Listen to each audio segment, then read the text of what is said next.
வணக்கம். Welcome to கதை திரட்டு. இந்த வீடியோவில் நம்ம என்ன கதை கேட்க போகிறோம்னா, உறவாடும் நெஞ்சங்கள் கதையின் 7வது பகுதி. நம்ம சேனலை இது வரைக்கும் சப்ஸ்கிரைப் பண்ணாதவங்க சப்ஸ்கிரைப் பண்ணுங்க. பக்கத்தில் இருக்கிற பெல் ஐகானை கிளிக் பண்ணி ஆல்ங்கிற ஆப்ஷனை ப்ரெஸ் பண்ணுங்க. ஸோ தட் நான் போடுற கதைகளை உடனுக்குடனே நீங்கள் கேட்கலாம். வாங்க கதைக்குள்ளே போகலாம். 2 வீடுகளிலுமே 10 நாள் முன்பிருந்தே 2 சமையல்காரர்கள், 2 கார், 2 டிரைவர் என்று ஏற்பாடு செய்து கொண்டு வேலை பார்த்தனர். அங்கு ரேவதியும் அவள் அம்மாவுமாக வேலை பார்க்க, இங்கு துர்காவும் அவள் அம்மாவுமாகத்தான் நிறைய வேலை பார்க்க வேண்டியிருந்தது. ரொம்ப நெருங்கியவர்கள், ரொம்ப பெரியவர்களை தவிர மற்றவர்களை போனில் அழைத்து பத்திரிகை தான் அனுப்பினார்கள். தினம் யாரை ரயில்வே நிலையத்தில் இருந்து கூட்டி வரணும், யார் போகணும், யாருக்கு திரும்பி போக, என்றைக்கு ஏற்பாடு செய்யணும் என்பதில் இருந்து துர்கா நோட் போட்டு எழுதி வந்ததால் எந்த இடத்திலும் குழப்பமே இல்லாமல் வேலைகள் நடந்தன. முதல் நாள் மண்டபத்துக்கு போன போதே நல்ல கூட்டம். ஆஷா இயல்பாக நல்ல அழகு, அதிலும் பியூட்டிஷியன் வந்து பொருத்தமாக அலங்கரித்து விட்டதில் தேவதையாக ஜொலித்தாள். விக்ரம் எல்லா வேலைகளையும் ஆசையாக பார்த்தாலும் மனதிற்குள் அந்த பையன் நடராஜ் கல்யாணத்திற்கு பிறகு என்ன செய்ய போகிறான், எல்லாவற்றிற்கும் அப்பா கையை எதிர்பார்த்து செலவழிப்பானே, வருபவர்களுக்கு என்ன சொல்வது, ஒரு பெரிய டாக்டர், இன்ஜினியர், கலெக்டர் என்று மாப்பிள்ளை பார்த்து கொடுத்திருந்தால் கௌரவமாக இருந்திருக்கும். தங்கை இப்படி செய்து விட்டாளே என்ற வருத்தமாகத்தான் இருந்தது. கல்யாணம் நிச்சயம் செய்த பின் ஒரு நாள் தன் மாமனாரையும் கூட்டிக் கொண்டு போய் நாராயணசாமியை பார்த்தான். பொதுவான விசாரிப்பு, காஃபி உபசரிப்பு எல்லாவற்றிற்கும் பிறகு மெதுவாக பேச்சை ஆரம்பித்தான். சார், ஒரு விஷயம் என்று ஆரம்பித்தான். இன்னும் எதுக்குங்க சார்னு கூப்பிட்டுக்கிட்டு, மாமான்னே கூப்பிடுங்க என்றார் நாராயணசாமி. நீங்களும் என்னை விக்ரம் வா போனே கூப்பிடுங்க மாமா என்றான். நிஜம்தான், ஆரம்பத்தில் இருந்த தங்கை காதலித்தது, காதலித்த பையனின் படிப்பு எதுவும் பிடிக்காமல் இருந்த அவனுக்கு இப்போது இவர்களுடைய பண்பான் நடத்தை ரொம்ப பிடித்திருந்தது. சொல்லுப்பா விக்ரம், என்ன விஷயம் என்றார். இல்ல மாமா, நீங்க தப்பா நினைக்கலன்னா ஒரு விஷயம் சொல்லணும். சொல்லுப்பா, நான் அவ்வளவு சுலபமா எதையும் தப்பா எடுத்துக்க மாட்டேன். என்ன விஷயம்? நடராஜ் இப்படி வேலை இல்லாம ஒரு தொழிலும் பார்க்காம இருக்காரே, அதனால நான் வேணும்னா ஒரு பிஸ்னஸ் ஆரம்பிச்சு கொடுக்கலாமான்னு யோசிக்கிறேன். அதுக்குத்தான் உங்க அபிப்பிராயத்தை கேட்டேன் என்றான் விக்ரம். இத பாருப்பா விக்ரம், என்னதான் ஸ்கூலை பிஸ்னஸா சொல்லக்கூடாதுனாலும் அதுல பணம் வராம இருந்திருக்கா, எடுத்துக்காம இருந்திருக்கிறமா. இப்பதான் கொஞ்சம் கவனிப்பில்லாம நஷ்டத்துக்கு ஓடுது. ஆனா எங்க ஜவுளி கடை தான் எங்க வீட்டுக்கு எப்பவுமே சோறு போடுது. இதுல உன்னை அவன் பொறுப்பா கவனிச்சுக்கிட்டா கூட போதுமே. ரெண்டுமே அவனது தான். எனக்கு அவன் ஒரே பிள்ளை தானே. அவனுக்கு இன்னும் மனசுல தான் சம்பாதிக்கணும் என்கிற எண்ணம் வரணும். அது வந்து செய்ய ஆரம்பிச்சா நல்லா வந்துடுவான்பா என்றார் நாராயணசாமி. அதற்குள் விக்ரமின் மாமனார், நாளைக்கே ஆஷா கல்யாணத்துக்கு அப்புறம் மாப்பிள்ளையே நல்லா ஆக்கிட மாட்டாளா? பானை பிடிச்ச பாக்கியம்தானே எல்லாம் என்றார். இப்போதைக்கு கல்யாணமாக போகிற பிள்ளை என்னை கேட்க கஷ்டப்படுவானேன்னு அவன் பேர்ல கொஞ்சம் பணம் போட்டு வச்சிருக்கேன். கவலைப்படாதப்பா, இது கூட எனக்கு தோணல, துர்காவோட ஐடியா தான் என்றார் நாராயணசாமி. அவங்க ரொம்பவே புத்திசாலி என்றான் விக்ரம். நஜந்தான், அவ கல்யாணத்துக்கும் எல்லாம் தயாராத்தான் வச்சிருக்கேன். அவதான் ஸ்கூலை நல்லாக்கிக்கிட்டு தான் கல்யாணம் பண்ணிப்பேன்னு பிடிவாதம் பிடிக்கிறான் என்றார். அவங்க ஸ்கூலை நல்லா ஆக்கிடுவாங்க என்று சொல்லிவிட்டு விடை பெற்று கிளம்பினார்கள். எனக்கு அவன் ஒரே பிள்ளை. அவன் பண்றேன் என்றால் 2 வேலைகளையும் அவனிடமே விட்டு விடுவேன். நீ கவலைப்படாதப்பா, சீக்கிரமே உன் தங்கை அவனை மாத்தி விடுவாப்பா என்றார் நாராயணசாமி. கல்யாணத்திற்கு முதல் நாள் மாலை மெஹந்தி என்றும் அதற்கும் முதல் நாள் சங்கீத் என்றும் ஆஷாவும் அவள் சிநேகிதிகளுமாய் கூத்தடித்தனர்.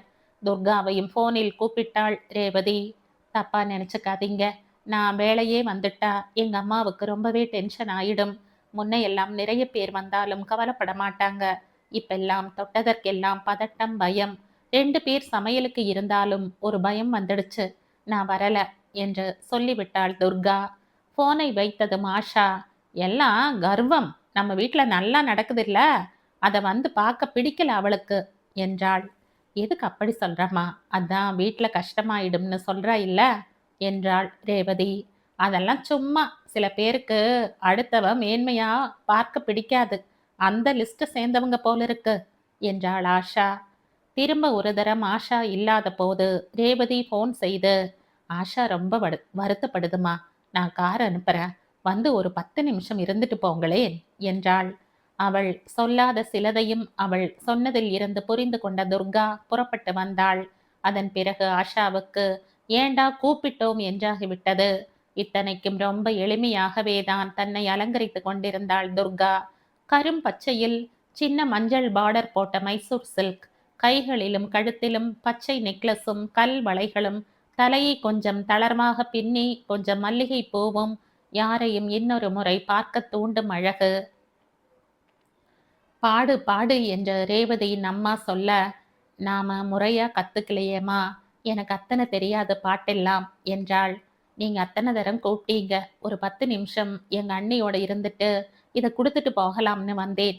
ஒரு சுடிதார் செட்டும் ஒரு ஹேண்ட்பேக்கும் கொடுத்தாள். இரண்டுமே நல்ல கலரில் கண்ணை பறித்தது. பிடிச்சிருக்க ஆஷா என்று கேட்ட துர்காவிடம் பிடிச்சிருக்கு என்று ஒற்றை சொல்லோடு நிறுத்தி கொண்டாள் ஆஷா. நிஜமாகவே இரண்டும் ரொம்ப உயர்தரமான தேர்வு. ஆஷாவுக்கு பிடித்துத்தான் இருந்தது. ரேவதி இல்லாவிட்டால் ஏதாவது குறை சொல்லி துர்காவை நோகடித்திருப்பாள். அதற்கு பிறகு துர்கா ஒரு பாரதியார் பாட்டும் ஒரு மீரா பஜனும் பாடினாள். கத்துக்கலைங்கிற பிரமாதமா பாடுறியேம்மா என்றார் ரேவதியின் அப்பா. எல்லோரும் ரொம்ப பிரமாதம்னு பாராட்டினார்கள், ஆஷாவை தவிர. மாப்பிள்ளை அழைப்பிற்கு முதல் நாளே பெண் வீட்டுக்காரர்கள் சத்திரத்திற்கு போய்விட, மறுநாள் காலையில் பிள்ளை வீட்டினரும் அங்கே போய் சேர்ந்தனர். அப்போதே நிறைய பேர்களாகிவிட கல்யாணம் களை கட்டிவிட்டது.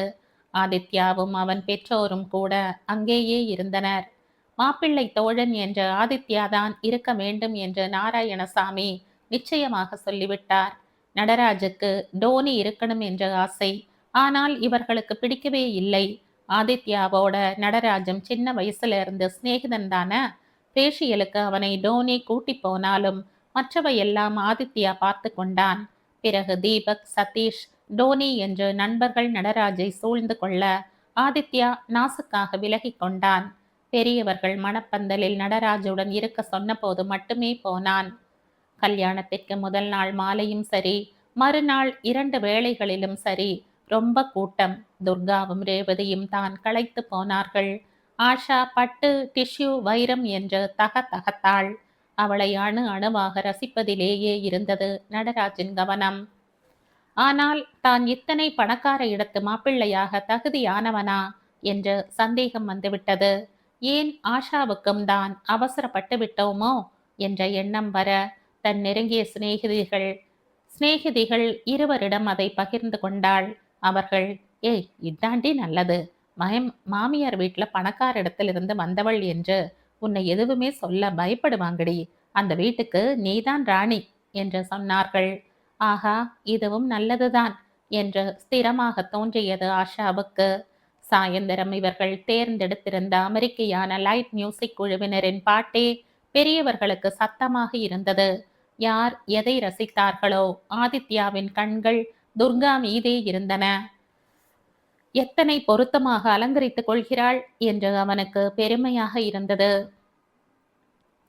அன்று முதல் இரவின் ஏற்பாடுகள் ஆஷாவின் வீட்டில் ஏற்பாடு செய்திருந்தார்கள். அதுவரை சற்றே வெட்கம் காட்டியவள் உள்ளே நுழைந்து கதவை மூடியதும் நடராஜை தானே கட்டி அணைத்து முத்த மழை பொழிந்து விட்டாள். ஏய் ராஜ், நாம எத்தனை அதிர்ஷ்டசாலிங்க இல்ல என்றாள். ஆமாண்டி என் செல்ல கிளியே என்றான் நடராஜ்.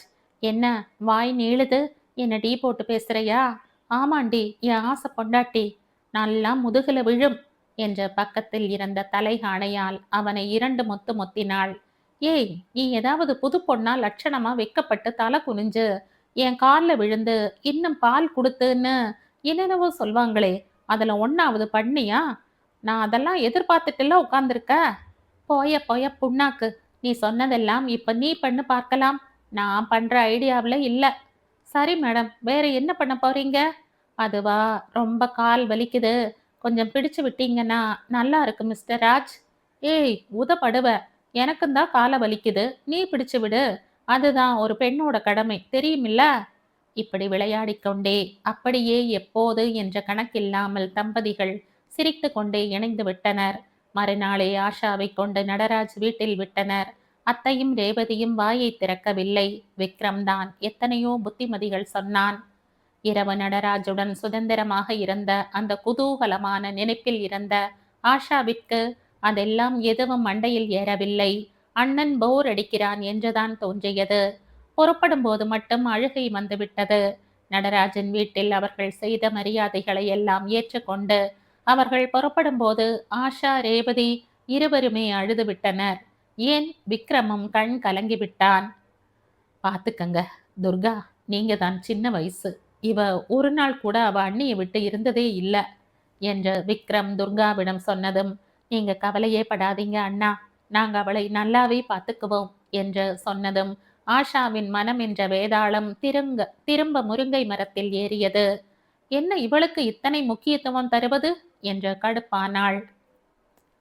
அதன் பிறகு துர்கா வீட்டை தோட்டத்தை எல்லாம் அவளுக்கு சுற்றி காண்பிக்க அழைத்து போனாள். கொஞ்ச நாழி படுத்து ரெஸ்ட் எடு ஆஷா என்று சொன்னவள் நாக்கை கடித்து கொண்டு, இனிமே உன்னை அண்ணி வாங்க போங்கன்னு கூப்பிடணும்னு நினைச்ச. சின்னவங்களா நீங்க, அது வர மாட்டேங்குது. அதெல்லாம் வேண்டாம், நீ என்ன ஆஷா வா போனே கூப்பிடலாம். நான் தான் சின்னவ, உங்களை அக்கா வாங்க போங்கன்னு கூப்பிடணும் என்றாள். ஏதோ கொஞ்சமாவது அவளை மட்டம் தட்டி விட்டோம் என்ற அல்ப சந்தோஷம் அவளுக்கு. நாம 2 பேரும் ஒருத்தரை ஒருத்தர் எப்படி கூப்பிட்டாலும் சரி, அன்பா இருந்தா போதும் என்றவள். நீங்க ட்ரெஸ் மாத்திக்கிட்டு வேணா கீழே வாங்க, ராத்திரி வண்டிக்கு கொஞ்சம் பேர் ஊருக்கு போறாங்க, நான் பார்த்து அனுப்பணும் என்றாள் துர்கா. சுடிதார் போட்டுக்கலாமா என்று கேட்ட ஆஷாவிடம், இன்னைக்கு வேண்டாம் ஆஷா, 2 நாள் போகட்டும், வந்திருக்கிறவங்க எல்லாம் போயாச்சுன்னா அப்புறம் நம்ம இஷ்டம்தானே என்று சொல்லிவிட்டு போய்விட்டாள் துர்கா. வேறு புடவைக்கு மாறியவள் சற்று நேரம் அந்த அறை கட்டிலேயே படுத்து உறங்கிவிட்டாள். நடராஜ் வரமாட்டானா என்றிருந்தது அவளுக்கு. ஆனால் அவன் வந்திருந்த உறவினர்களிடம் பேசிக் கொண்டிருந்தான். சாயந்தரம் விளக்கேற்றத்தான் துர்கா வந்து எழுப்பி அழைத்து போனாள். கொஞ்சம் குற்ற உணர்வு எட்டி பார்த்தாலும், என் வீடு, நான் தூங்குவதில் என்ன தப்பு என்று தன்னைத்தானே நினைத்து கொண்டாள். இதே மனோபாவத்துடன் அந்த வீட்டில் அவள் முதல் நாளில் இருந்தே நடந்து கொள்ள மற்றவர்கள் பொறுமை காத்தனர். கல்யாண அமர்க்களம் எல்லாம் முடிந்து எல்லோரும் ஊருக்கு போய் வீடு பழைய நிலைக்கு வர ஆரம்பித்தது. 2 நாட்களாகத்தான் துர்கா ஸ்கூலுக்கு போக ஆரம்பித்து விட்டாள். ஆதித்யா தான் அவளை கூட்டிக் கொண்டு போய் கொண்டிருந்தான். அன்றைக்கே காரில் ஏறி துர்கா உட்கார்ந்ததும் ஸ்கூலுக்கு போகாமல் எதிர்ப்புறம் போனது கார். எங்க ஆதி என்று கேட்டாள் துர்கா. சர்ப்ரைஸ் என்ற ஆதி ரொம்ப தூரம் சென்று கலெக்டர் ஆபீஸ் முன் நிறுத்தினான். வா என்று கூட்டிக் கொண்டு உள்ளே போக அனுமதி கேட்டான். ஒரு சீட்டில் பெயர் மற்றும் வந்ததன் காரணம் ஆகியவற்றை எழுதி தரும்படி அவர்கள் கேட்க, ஆதித்யா என்றும் யார் பிள்ளை என்றும் எழுதி அனுப்பினான். உடனே வர சொன்ன கலெக்டர் மங்கையர்க்கரசி இவர்கள் உள்ளே போனதும், வாப்பா ஆதி, நல்லா இருக்கியா, அப்பா அம்மா சௌக்கியமா என்று கேட்டாள். உட்காருப்பா என்று அவள் சொன்ன அப்புறம்தான் உட்கார்ந்தான். இவர் என்னுடைய சிநேகிதி, சின்ன வயசில் இருந்தே குடும்ப நண்பர்கள், பெயர் துர்கா என்று அவளை அறிமுகப்படுத்தினான்.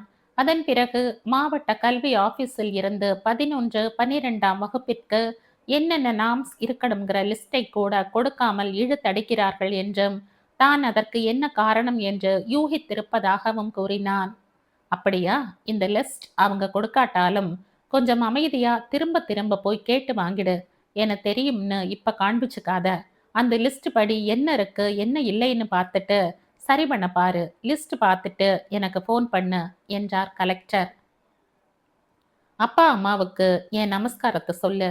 இந்த ஸ்கூல்ல நீ இவங்களுக்கு உதவி செய்யற, சரி, வேற வேலையில சேர்ந்திருக்கியா? எப்போ கல்யாண சாப்பாடு கிடைக்கும்? அதன் பிறகு ஆதி வீட்டில் இருந்து செய்யக்கூடிய ப்ராஜெக்ட் ஒன்றை எடுத்திருப்பது, இந்த ஸ்கூலில் நிர்வாக அதிகாரியாக இருப்பது எல்லாம் கூறினான். கல்யாணம்? இந்த ஸ்கூலை நல்லபடியா நடக்க செய்துவிட்டுத்தான் கல்யாணம் என்று துர்கா நிச்சயித்திருக்கிறார். துர்காவைத்தான் அப்பா அம்மா மருமகளாக ஆக்கிக்க நினைக்கிறாங்க. இதை சொல்லும் முன்பே அவனுக்கு காது மடல் எல்லாம் சூடாகிவிட்டது. வெட்கத்தை பாரு துர்கா, நீ ஒரு அதிர்ஷ்டசாலிமா. ஆதி மாதிரி பையன்கள் எல்லாம் ரொம்ப அபூர்வம் இந்த காலத்துல. நீயும் ரொம்ப பொறுப்பான நல்ல பெண்ணாத்தான் தெரியற. நல்ல ஜோடி. All the best. எப்ப வேணும்னாலும் ஃபோன் பண்ணு ஆதித்யா என்றார் கலெக்டர். இருவரும் வணக்கம் தெரிவித்துவிட்டு வெளியே வந்தனர். போலியாக முகத்தை தூக்கி வைத்துக் கொண்டு ஆதியை வம்புக்கு இழுத்தாள் துர்கா. ஏன் நீங்க அதிர்ஷ்டசாலி இல்லையா? அத மேடம் கிட்ட சொல்றது தானே என்றாள். அதுதான் சொன்னாங்களே, நல்ல பொண்ணு நல்ல ஜோடின்னு. அதனால தான் சொல்லல. எனக்குன்னா தெரியும் நான் எவ்வளவு அதிர்ஷ்டசாலின்னு என்றவன் நேராக மாவட்ட கல்வி ஆபீஸுக்குத்தான் வண்டியை செலுத்தினான். ஆமா, உங்களுக்கு கலெக்டரை இவ்வளவு நெருக்கமா தெரியும்னு என்கிட்ட சொல்லவே இல்லையே என்றாள் துர்கா. ஆமா, எனக்கு எந்த பெண்களை எல்லாம் தெரியும்னு அம்மணி கிட்ட சொல்லணுமாக்கும். ஆதி என்று சிணுங்கி அவன் தோள்பட்டையில் குத்தினாள் துர்கா. வலிக்கிறதுடி என்றான் பொய்யான கோபத்தோடு. என்னது டீயா? அதற்கொரு குத்து. ராட்சசி என்றவன் மாவட்ட கல்வி ஆபீஸ் வந்துவிட வண்டியை நிறுத்தி இறங்கினான். நீயும் வா என்று துர்காவையும் அழைத்து கொண்டு ஆபீசர் ரூமிற்கு சென்றவனை சற்று காத்திருக்க சொன்னார்கள். உள்ளே இருந்த ஆபீசர் இவர்களை 1 மணி நேரம் போல காக்க வைத்துவிட்டு பின் கூப்பிட்டாள். ஒரு வார்த்தை கூட எதுவும் பேசாமல் அந்த பேப்பரை கையில் கொடுத்தாள். ஆதி அதில் இருந்த தேதியை பார்த்தான். 2007 வெளியான அறிக்கையின் காப்பி அது. மேடம், இது ரொம்ப பழசு, எங்களுக்கு லேட்டஸ்ட் காப்பி வேணும் என்றான். காகிதத்தின் பழுப்பு கலரே சொல்லியது அது லேட்டஸ்ட் இல்லை என்று. ஓ, உங்களுக்கு லேட்டஸ்ட் வேணுமா? ஜெராக்ஸ் எடுக்கணும், ஒரு 45 நிமிஷம் ஆகும். பரவாயில்லையா? பரவாயில்ல மேடம், இருந்து வாங்கிட்டு போறோம் என்றான் ஆதி. வேண்டுமென்றே இழுத்தடிக்கிறாள் என்று தெரிந்தது. மிகவும் பொறுமையாக வெளியே உட்கார்ந்திருந்தார்கள். 1 மணி கழித்து பியூன் ஒரு கந்தல் பேப்பரை அவனிடம் கொண்டு வந்து கொடுத்தார். தேதியை சரி பார்த்துவிட்டு நன்றி என்ற ஒற்றை சொல்லுடன் வெளியே நடந்தான் ஆதி. ஸ்கூலுக்கு பறந்தனர் இருவரும். அங்கு எலக்ட்ரிக் வேலை முடிந்து பாத்ரூம் வேலை ஆரம்பித்திருந்தது. இன்னும் சுவரெல்லாம் பழுது பார்க்கும் வேலை. ஜப்பானில் இருந்து வந்திருந்த குடி தண்ணீருக்கான மெஷினை நிறுவுவது என்று எல்லா வேலைகளும் மும்முரமாக நடந்து கொண்டிருந்தன. 4-5 ஆசிரியர்கள் அந்த வேலைகளை எல்லாம் மேற்பார்வை பார்த்து கொண்டிருந்தனர். இவர்கள் போய் உட்கார்ந்து அந்த பட்டியலில் என்னென்ன இருக்கிறது என்று பார்த்தார்கள். மற்றவை எல்லாம் அநேகமாக இருந்தன. இல்லாதது ஒரு பெரிய விளையாட்டு மைதானம். இவர்கள் பள்ளியில் 3 வரிசைகளாக வகுப்பறைகளும் பின்னால் கொஞ்சம் காலி இடமும் இருந்தன. அதுதான் இத்தனை நாட்களாக மைதானமாக பயன்படுத்தப்பட்டு வந்தது. இப்போது இதில் சொல்லியபடி பார்த்தால் மைதானம் பாதிதான் இருந்தது. ஆனால் அதில் மைதானம் ரொம்ப முக்கியம். இல்லாவிட்டால் பெர்மிஷன் கிடைக்காது என்று போட்டிருந்தது. சரி, என்ன செய்வது துர்கா? இருக்கும் மைதானத்தையே ஒத்துக்கொள்ள சொல்லி கேட்போமா என்று கேட்டான் ஆதி. அவங்க தொந்தரவு பண்ற நோக்கத்தில் இருக்காங்க, ஒத்துக்க மாட்டாங்க. இல்லைனா 11, 12 படிக்கிற பிள்ளைகளுக்கு விளையாட வேறு நேரம் இருக்கா? சும்மா விந்தண்டாவாதம் பண்ணுவாங்க என்றாள் துர்கா. சரி, இப்ப என்ன செய்யணும் என்றான் ஆதி. முதல்ல நீங்க வயிறு ரொம்ப சாப்பிடணும். இல்லாட்டா நீங்க பிரச்சனைக்கு துமிழ்பவரா? இப்படி கேட்டுட்டு உட்கார்ந்திருக்கிறவரா என்று கேட்டபடி ஆதியின் வீட்டில் இருந்து வந்திருந்த சாப்பாட்டை எடுத்து இலை விரித்து பரிமாற ஆரம்பித்தாள் துர்கா. நீயும் உட்கார் துர்கா என்று அவன் ரொம்பவும் வற்புறுத்தவே இன்னொரு இலை போட்டு தானும் சாப்பிட ஆரம்பித்தாள். ஆஹா, பாகற்காய் கறியை ஆன்ட்டி சூப்பரா பண்ணியிருக்காங்க என்றாள். உனக்கு கசப்பு பிடிக்குமா? உங்களை பிடிச்சிருக்கே. நல்லா 2 போடணும், ரொம்ப தான் கொழுப்பு என்றான் ஆதி. சரி, இப்போ சொல்லு ஆதி, இந்த பிளே கிரவுண்ட் பிரச்சனைக்கு என்ன பண்ணலாம் என்று கேட்டாள் துர்கா. இவள் ஆதியை திடீரென்று வா போ என்பாள், அப்புறம் திடீரென்று வாங்க போங்க என்பாள்.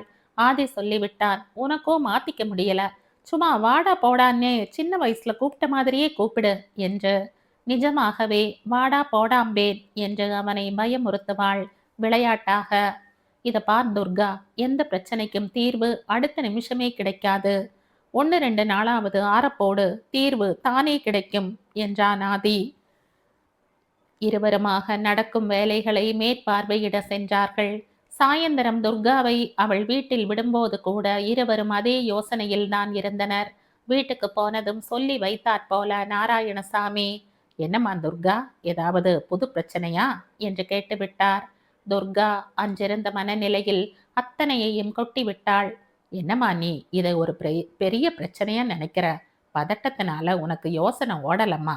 இதுக்கு சுலபமான தீர்வு ஒன்று இருக்கே என்றார். நிஜமாகவாப்பா? என்ன தீர்வு அது என்று ஆவலுடன் கேட்டாள். நம்ம ஸ்கூலுக்கு பின்னாடி இருக்கே 4 வீடுங்க, அதுக்கு முன்னாடி காலி மனை இருக்கேம்மா. அவங்க 4 பேர்ல 2 பேருடைய பிள்ளைகள் ஸ்டேட்ஸ்ல இருக்காங்க. எல்லாரும் நமக்கு தெரிஞ்சவங்க தானே, கேட்டு பார்க்கலாமே. ஒரு கோடி வீட்டுக்காரர், அவரே முதியோர் இல்லம் எதுக்காவது போக போறதா கேள்விப்பட்டேன். அந்த 4 வீட்டிலும் கேட்கலாமேம்மா என்றார். கேட்டு பார்க்கலாம், ஆனா அவங்க ஒத்துப்பாங்களா? கேட்க முன்னே உனக்கு எதுக்குமா இத்தனை பயமும் சந்தேகமும்? முதல் 2 வீட்டு பையன்களும் நம்ம ஸ்கூல்ல உன் கிளாஸ்ல தானே 1ஆம் கிளாஸ்ல இருந்து 10வது வரைக்கும் படிச்சாங்க. உன்னை அந்த 2 பேரோட அம்மாவும் பிரியமா கூப்பிட்டு பேசுவாங்களேம்மா, உனக்கு நினைவில்லையா? ஆமாம்ப்பா, இப்ப ஞாபகம் வருது. ஆனா அதுக்காக பூமியை விட்டு கொடுப்பாங்களா? நம்ம அவசியத்தை சொல்வோம், அப்புறமா அவங்க சொல்றத கேட்டு வேற எதுவும் யோசிக்கலாம். வாசல் ரோடுக்கு எதிர கூட ஒரு பெரிய மனை காலியா இருக்கு. ஆனா குழந்தைகளை ரோடு கிராஸ் பண்ணி போக விடுறது அபாயம்னு கல்வி ஆபீஸ்ல ஆட்சேபனை சொல்வாங்க. பார்க்கலாம். இப்ப போய் ஏதாவது சாப்பிட்டுட்டு ரெஸ்ட் எடுத்துக்கோமா. காலையில நானும் வரேன், போய் கேட்கலாம் என்றார். காஃபி சாப்பிட்டு விட்டு மாடிக்கு போன துர்கா உடனேயே ஆதித்யாவுக்கு போன் செய்தாள். அவனுக்கு ஒரே மகிழ்ச்சி. நல்ல மனதுடன் முயற்சி பண்றோம், நல்லபடியாக முடியும் பாரு என்றவன் காலையில் அங்கிளையும் கூட்டிக்கிட்டு போகலாம் என்றான். காலையில் எழுந்ததும் சீக்கிரமே தயாராகிவிட்டார் நாராயணசாமி. துர்காவையும் அவரையும் அழைத்து போக ஆதித்யா வந்துவிட்டான்.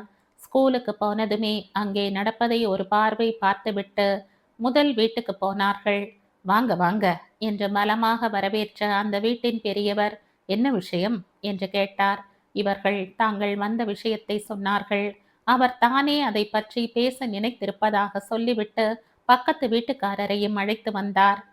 நீங்க இன்டர்நெட்ல ஒரு கோரிக்கை போட்டிருந்தீங்களாமே, எங்க 2 பேர் பையன்களும் உங்க ஸ்கூல்ல படிச்சவங்க தானே. இன்னைக்கு 2 பேரும் யூஎஸ் போய் சம்பாதிக்கிறாங்க. அவங்க நல்லா இருக்காங்கன்னா அதுக்கு ஆதாரமான முதல் படிப்பு உங்க ஸ்கூல் தானே.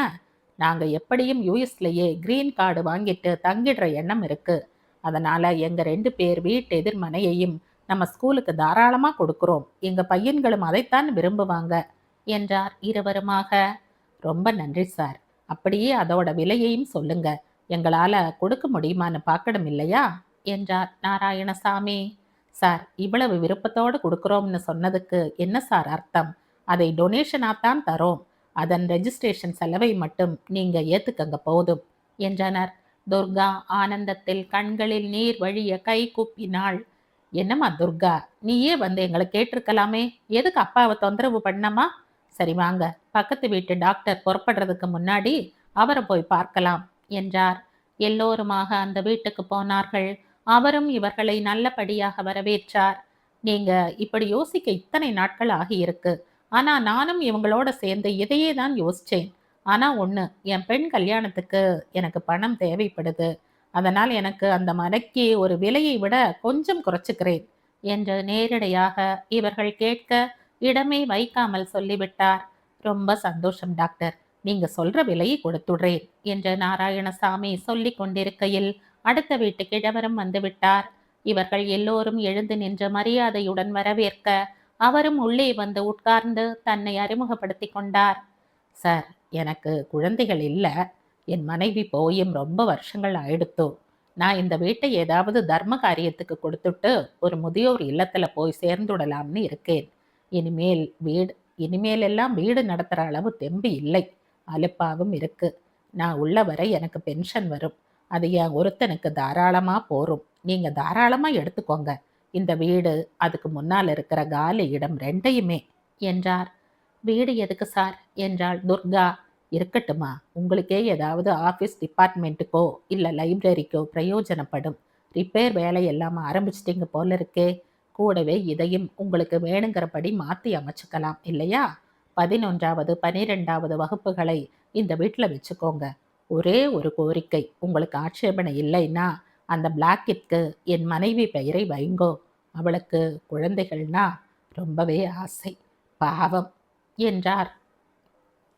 துர்கா அழுதுவிட்டாள். அந்த பெரியவரின் காலில் விழுந்து நமஸ்கரித்தாள். நன்னா இருமா, நீ எடுத்துக்கிட்டு இருக்கிற காரியம் ரொம்ப பெருசு.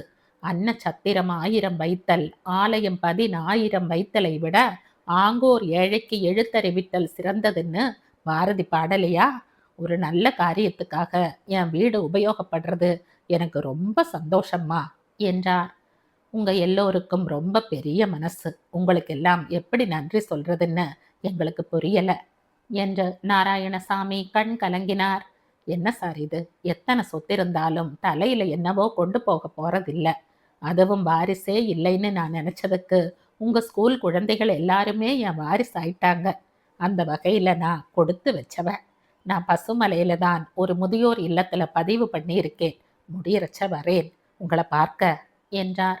உணர்ச்சிகரமான நெகிழ்ச்சியான ஒரு சூழ்நிலை அங்கு நிலவியது. டாக்டரின் மனைவி எல்லோருக்கும் காஃபி கொண்டு வந்து கொடுக்க அருந்துவிட்டு இவர்கள் விடை பெற்றனர். இப்போ இந்த குறுக்கு சுவரை இடிச்சிட்டு காலி இடத்தை தாண்டி கட்டணம். பெரியவர் வீடு நம்ம காம்பவுண்டுக்குள்ள வர மாதிரி கட்டணம் இல்லையா என்று கேட்டாள் துர்கா. ஆபீஸில் போய் உட்கார்ந்து மற்ற விஷயங்களை எல்லாம் பேசிக் கொண்டிருந்தனர். ஆனாலும் அவங்க 4 பேருக்கும் பெரிய மனசு இல்லையா என்றான் ஆதித்யா. ஏம்பா உன்னை விடவா? வெளியே வேலைக்கு போறேன், சீக்கிரமா கல்யாணத்தை பண்ணி வைங்கன்னு சொல்லாம எங்களுக்காகத்தானே இங்க உட்கார்ந்துருக்க என்றார் நாராயணசாமி. நான் உங்கள ஒருத்தன், ஆனா அவங்க அப்படியா என்றான் ஆதி. அதுவும் சரிதான் என்றார் நாராயணசாமி. மொத்தத்துல நம்ம பிரச்சனையை மீனாட்சி அம்மன் தீர்த்து வச்சுட்டா என்றாள் துர்கா. ஏம்பா இப்பவே எல்லாருக்கும் இனிப்பு வழங்கி இதை கொண்டாடலாமா? இல்ல துர்கா, நீ வீட்டுல போய் பூஜை பண்ணு. ஆனா இங்க யார்கிட்டையும் இப்போல இருந்து சொல்லிக்கிட்டு இருக்க வேண்டாம். வேண்டாத காதுகளுக்கு விஷயம் போனா வம்பு என்றான் ஆதித்யா முன் யோசனையுடன். நீங்க சொல்றது நிஜம்தான் ஆதி.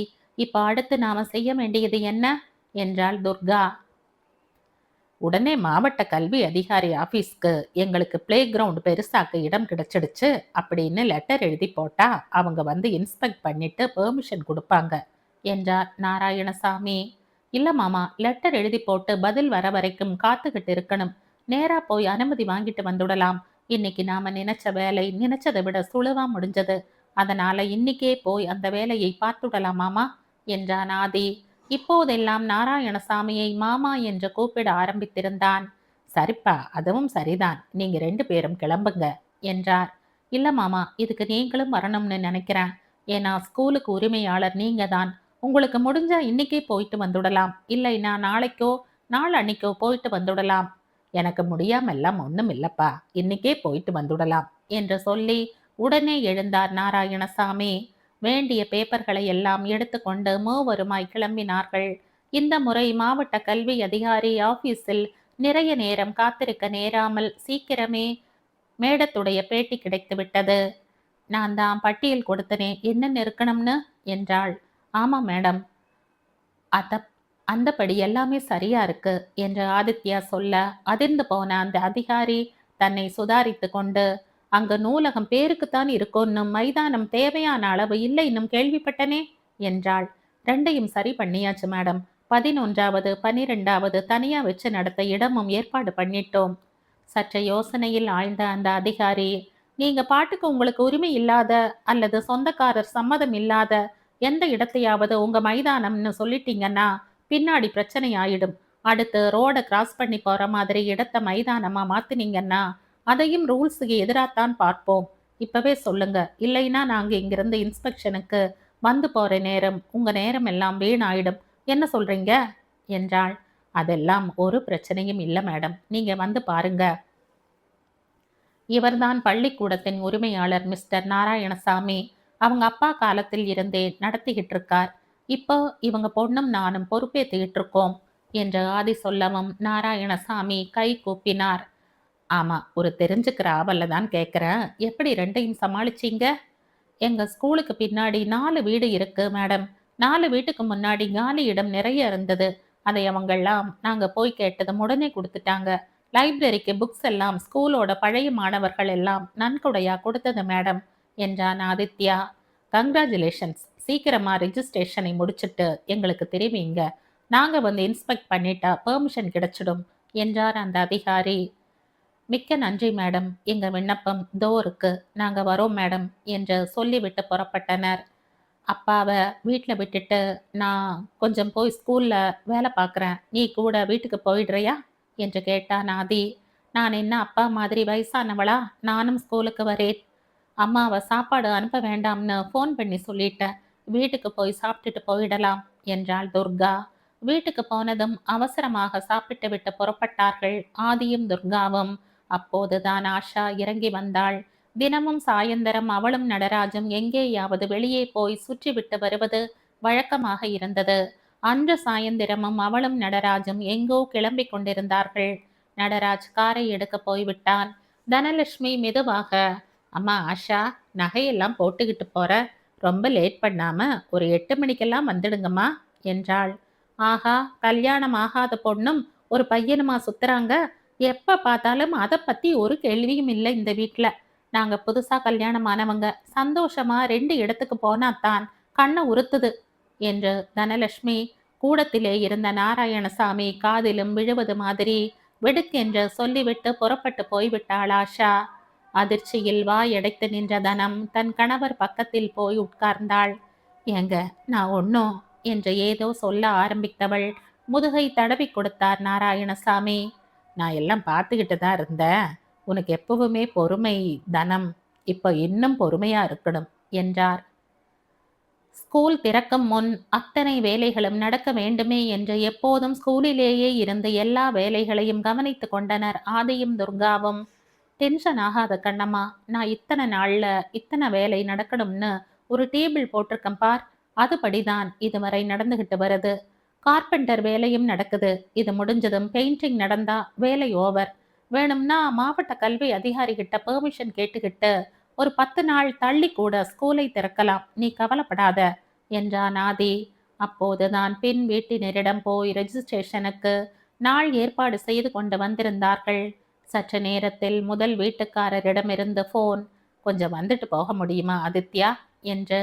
உடனே புறப்பட்டு போன ஆதித்யாவுக்கும் துர்காவுக்கும் ஒரே அதிர்ச்சி.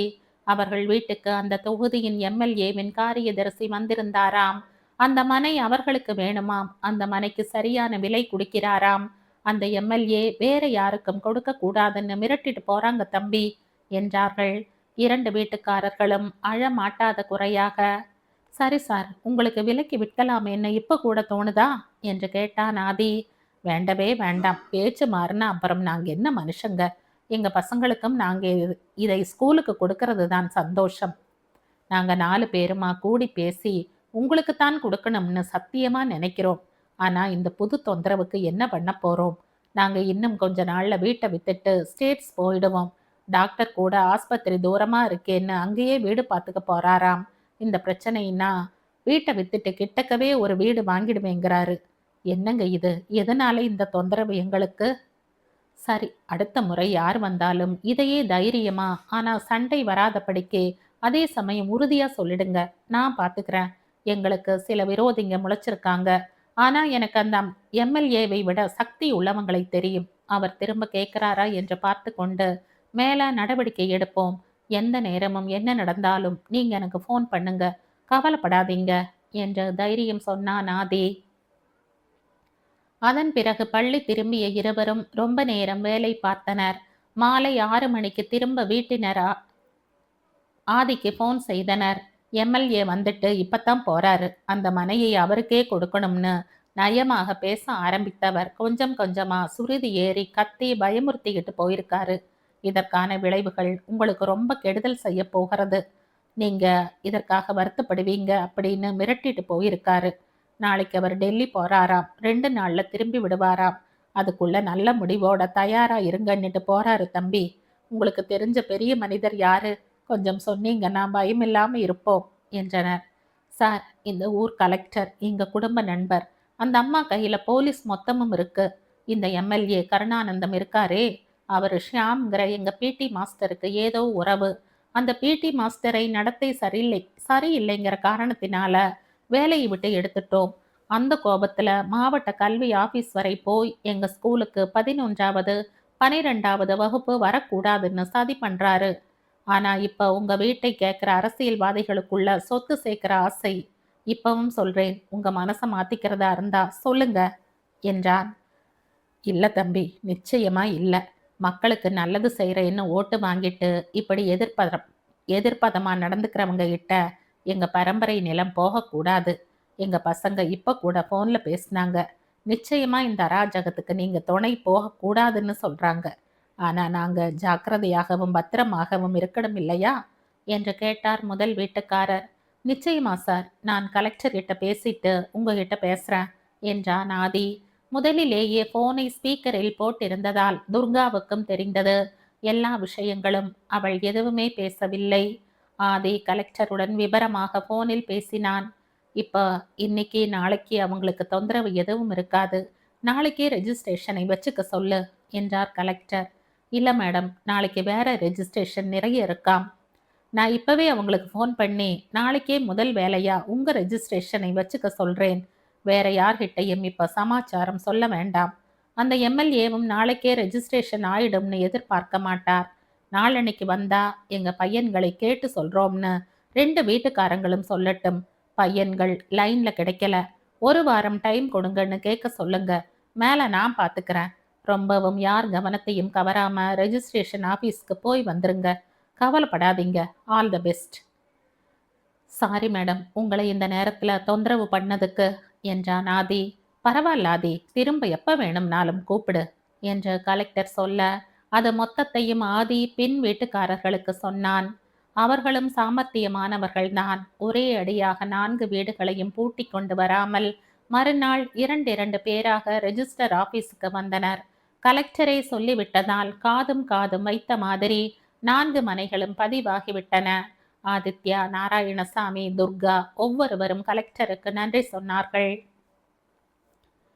ரெஜிஸ்டர் ஆனதை நாளை எம்எல்ஏ வந்து கேட்டால் சொல்ல வேண்டாம். ஒரு 10 நாள் டைம் கொடுங்க. பையன்கள் வராங்கன்னு சொல்ல சொல்லு.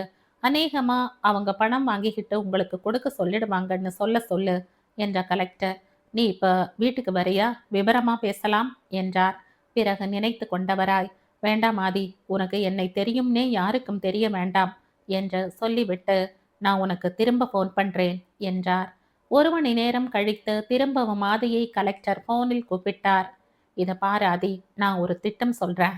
துர்கா அவங்க அப்பா கிட்ட மட்டும் இதை பத்தி பேசி சரியா வருமான்னு என்கிட்ட இன்னும் 1 மணி நேரத்துல சொல்லு என்று சொல்லி தன் திட்டத்தை விவரித்துவிட்டு போனை வைத்து விட்டார். இந்த கதையின் தொடர்ச்சியை அடுத்த பதிவில் கேட்கலாம். நன்றி.